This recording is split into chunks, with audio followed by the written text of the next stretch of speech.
All right, lap swimmers, welcome back. This is Aaron Lawson. Hope you guys had a good week of swimming, got a lot of yardage in. If you're brand new, what I do here is people ask questions and I try to give them advice as far as lap swimming to get them on the right track and hopefully become more effective in the pool. So if you're brand new, welcome, and don't be afraid to ask a question. Well, the first question is from B. Lim, and this swimmer is running out of breath as they're swimming their 25s. Seems like right when they get done with the 25, they're actually, they're exhausted, they're out of rhythm, they need to catch their breath and they have to stop. And I've talked about this a few times, but what this swimmer is probably dealing with, a little bit of nervousness or a little bit of anxiety actually causes your body to tense up, and it's not really as effective as it could be if you were nice and relaxed and calm. So this swimmer is probably forcing air, gasping for air, forcing it out, and just trying to do their stroke to get to the next breath. Well, all of that action is actually very exhausting on your lungs, on your body, and your stamina goes way down. So if that is something that applies to you, and be honest with yourself, that's how you actually get better. That's how you improve, is when you're honest with yourself. If you feel exhausted after the first 25 or 50, feel like you're gasping for air, you can't catch your breath, all of that, then you need to really check if you're actually relaxed while breathing, and you need to go through some breathing exercises. While you're learning these breathing exercises, that everything is about relaxation, breathing fully out and fully in. Once you grasp that, it's a calming effect on your body, and your stroke and everything becomes more smooth in the water. But as long as you've got a little bit of that tension or anxiety about getting to that next breath, then you're always gonna have this kind of exhaustion, this quick exhaustion over your lungs, all right? So just think about that. It's something to think about. B. Lim, I hope that helps you out, and best of luck.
Alright guys, back at it once again. We got dumped on with snow.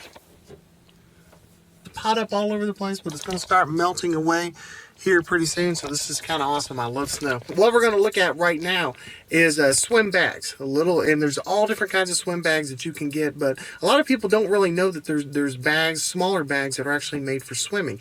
A lot of them, most of them are waterproof, but they have a mesh lining on them. In some places you can throw all your stuff in there, all of your gear, and you always have it ready to take out onto the pool deck. Well, some people really aren't aware of exactly what they're looking for when you're talking about a swim bag, but I'm going to go through this sporting goods store and I'm going to show you guys several different kinds of bags that should work if they don't have something that's specifically a tier, Speedo, or something like that, that is actually made to be a swim bag. We're going to find other things that'll probably work.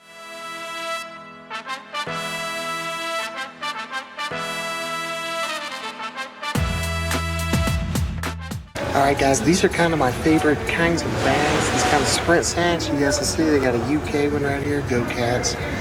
But these are awesome for the pool deck. They've got the drawstrings on the sides, and they'll fit just about anything. It's not going to be 100% waterproof, but it is going to be slick and it's not going to be damaged, so it's water safe, in order to take these on there. But these kind of sacks are great. If you don't have one, get one. They're awesome to put all your swimming stuff in. You'll also find that a lot of products, like this one right here, actually comes in a bag. Now, even though this looks like it's by Aqua Lung right here, it looks like it's just the way that it's packaged. It actually comes in a swim bag. This is a more sturdy bag, so if you buy something like this, don't just take the stuff out of there and then just toss it aside. This is actually made to be a sports bag. If you're someone that wants more of a backpack, or you need the pockets in order to store all of your gear on, don't be scared away by the fact that it's supposed to be for a different sport. Then for a lot of different sports, they create stuff that'll cross over between different sports. But this one right here would be excellent. It's the right kind of material. It's got all the pockets, and it's more of a backpack. All right, guys, and the last question this week is from Homoon Kolos. And this swimmer is actually asking about using legs. They feel that they don't get anything in their bad kicker. They don't get anything out of their legs. Now, this is not at Homan Kolos, but it has inspired a new segment, which is called Moment of Clarity. Hello, swimmers. Welcome to the first ever Moment of Clarity. This is for swimmers that think that they're not a good kicker. I know that swimmers that think that they're bad kickers probably already are starting to tune me out because they don't want to hear what I'm about to say. You may be fast forwarding, you may click to another video. Don't. See if one of these is your personal reason as to why you're not a good kicker. This is what you're thinking about your own kick. You don't think you have an effective kick, or you don't go anywhere while kicking. Kicking throws off the rest of your stroke, so you don't do it. Kicking shuts down your arms. You seem to only be able to do one at a time. Either your legs are going or your arms are going, but you can't do both at the same time. Or this one is kind of like an umbrella that goes over the others, is that you have never taken the time to develop a proper pattern with your kick, so it seems choppy or irregular and it makes everything funky in your stroke. And that's the one that actually usually applies to most swimmers, is that they really haven't taken the time with a kickboard to really try to develop a proper kick. A short, fast kick, that's usually what applies to most people. They try it once, they don't like it seems off with them, it's not natural, so they avoid it and they say, I'm not a good kicker, and they just kind of put it in this little box and they set it aside. So those of you that are out there that actually hate kicking, you don't think that you're a good kicker just because you've got your own personal reasons. Take a kickboard, spend a little bit of time actually trying to develop a proper kick. I'm not talking about a 50, I'm not talking about 100. I'm talking about weeks until your body gets it, your muscle memory gets it, it's developed as a pattern in your system to where you don't have to think about it anymore. This is the kind of thing that you are going to have to do because it's not natural for your body to have that natural rhythm with your legs. And you probably have a natural rhythm that's not natural for somebody else. But kicking is your thing, so you're going to have to put in a little bit of extra time and effort. Before you know it, you're going to have a nice, awesome kick that you don't have to think about, and it's going to go and it's going to help you while you're swimming. So that was a moment of clarity for the non-kickers. So once again, that was not personally directed at that question. That was I gave him a lengthy response as to what he was asking for, but that was for all kickers, so I hope that helped you out.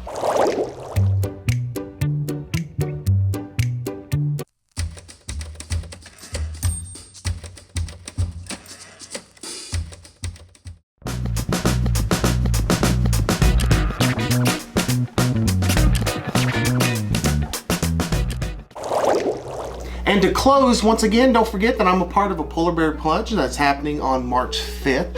So if you would like to support me in that, I would really love your support. I've got the link below. And don't forget, if you like the workouts that are coming at you, I've got all 30 of them on Fiverr. $5, you can get all 30 workouts.